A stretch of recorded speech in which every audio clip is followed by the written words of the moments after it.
পদে নাই। কিছুদিন আগে আমাদের মাননীয় জনপ্রশাসন জাতীয় সংসদে বাজেট নিয়ে সাধারণ আলোচনা করতে গিয়ে সরকার দলীয় সাংসদরা সোমবার মুখর ছিলেন অর্থমন্ত্রীর সমালোচনায়। অর্থমন্ত্রীর উপস্থিতিতে শুরুতে ব্যাংক আমানতে আবগারি শুল্ক আরোপের সমালোচনা করেন সাংসদ আবুল কালাম আজাদ। এই শুল্ককে নিম্ন মধ্যবিত্তদের জন্য মরার উপর খাড়ার ঘা হিসেবে মন্তব্য করেন তিনি। ব্যাংক সার্ভিস চার্জ কাটে, এর মধ্যে আবগারি শুল্ক হবে, মরার উপর খাড়ার ঘা। কোটি কোটি টাকা ব্যাংকের লোক, আপনি ব্যাংকের টাকা এগুলো উদ্ধার করতে পারতেন না, ব্যাংকের অর্থ পাচার হয়ে যাচ্ছে বন্ধ করতে পারতেন না, আর নিম্ন মধ্যবিত্তের উপর আপনি চাপায় দিচ্ছেন। আবুল কালাম আজাদের বক্তব্যের মাঝেই উঠে যান অর্থমন্ত্রী।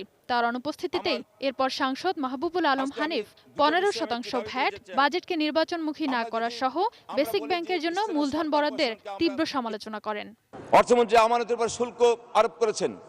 উনি বলেছেন এই ব্যাংকে জমা টাকার উপর যে আবগারি শুল্ক ধার্য করেছেন, কি কারণে, কার স্বার্থে, কার পরামর্শে অর্থমন্ত্রী এটা করেছেন আমার বোধগম্য নয়। এবারে ভ্যাটের যে ধার্য করা হয়েছে তাতে প্রায় 30% বৃদ্ধি করা হয়েছে। এটা কোনো যৌক্তিক হতে পারে না মাননীয় স্পিকার। হানিফের পর এবার অর্থমন্ত্রীকে নিয়ে মন্তব্য করে সংসদে উত্তাপ ছড়ান আওয়ামী লীগের সভাপতি মণ্ডলীর সদস্য শেখ সেলিম। অর্থমন্ত্রীর বিভিন্ন সময়ে করা বেফাঁস মন্তব্যের জন্য সরকারকে বিব্রতকর অবস্থায় পড়তে হয় জানিয়ে অর্থমন্ত্রীকে কম কথা বলার পরামর্শ দেন তিনি। আপনার কিছু কথাবার্তা আমাদের সরকারের অনেক বিব্রতকর অবস্থা পড়তে হয়। আপনি অর্থমন্ত্রী, আপনার দায়িত্ব এই সংসদে বাজেট পেশ করা।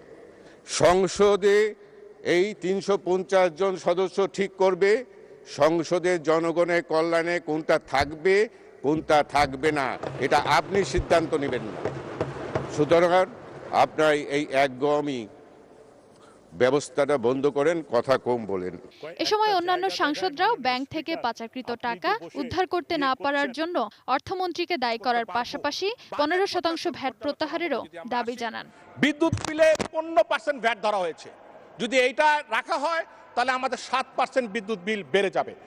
Sadia Afroz, ATN news. এটা যেন এবারকার বাজেটে না থাকে।